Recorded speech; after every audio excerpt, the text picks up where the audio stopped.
my name is Alex. And I'm Paul, behind the camera. Let's pretend you're a stonemason building a new walkway. Your walkway can consist of 1 meter sections of concrete or 2 meter sections of either granite or limestone.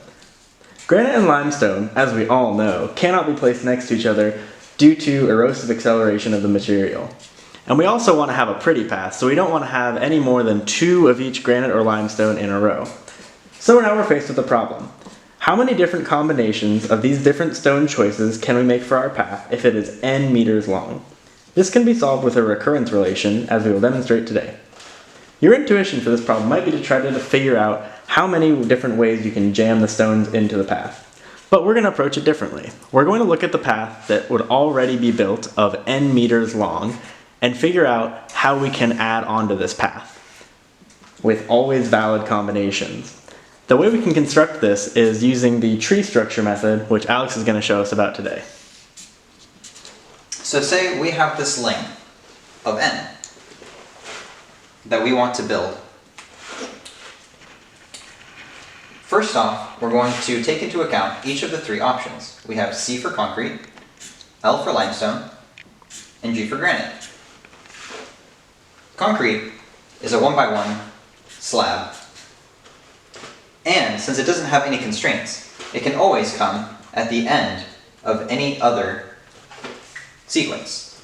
So if we have some sequence that ends in L, then we can always add a C to it. Same thing with G, or C can come after a C. So because of that, we just stop right here because we always are able to append a C.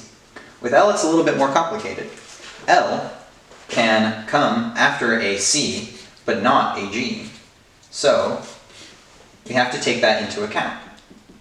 We have this combination that goes from C to L that we can always append, but for that to add up to, or for us to be able to append that to an existing sequence and get a total of n, this needs to be of Sn minus 3, because we go back to a sequence that is 3 shorter than our n, and then add this to the end of it. And then we have another option of also terminating with C over here, but having 2 limestone options, or slabs. Because limestone can come after limestone, but you can't have 3 in a row. We stop here, because this combination can always be appended to the end of any Sn minus 5. 5 being the total of L2, L2, C1 being their lengths. And then G is very similar to L, where we can have a C and then a G coming at the end of any other sequence, or a G, C coming at the end of any other sequence. So this would be the same combinations as with L. You get Sn minus 3, Sn minus 5.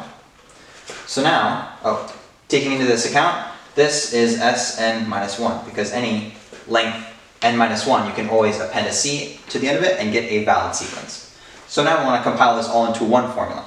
We get S of n, so for any length of n, that's the amount of combinations that we can use to make it up, is Sn minus 1, taking into account concrete, plus 2 Sn minus 3,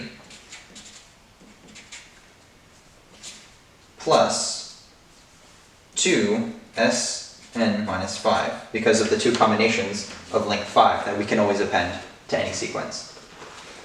We're not quite done there yet, because what happens when you have one of length 0, 1, or 2, or something that is below what our formula takes into account? These are called the initial conditions, which you have to calculate out yourself. So, for example, S of 0 is really just 1, because the only combination with nothing in it is nothing. There's not multiple ways to do a stone path that doesn't exist. Next, there's S of 1. Well, we only have one option that is of length 1, since L and G both are of length 2. So this would also be 1, because the only option for a 1 length path is 1 meter concrete. S of 2, on the other hand, you have a bit more options, because you could do 1L, you could do 1G, or you could do 2 concretes right next to each other. So there are 3 different combinations that do S2. And For you to have a completed problem, you have to solve all the way up to Sn minus 5, because that is where your recurrence relation ends, right here. However, we're going to leave these to you, as the viewer, as an exercise for you to try out your skills and what you've learned. I hope that you've enjoyed. Thank you. Thank you.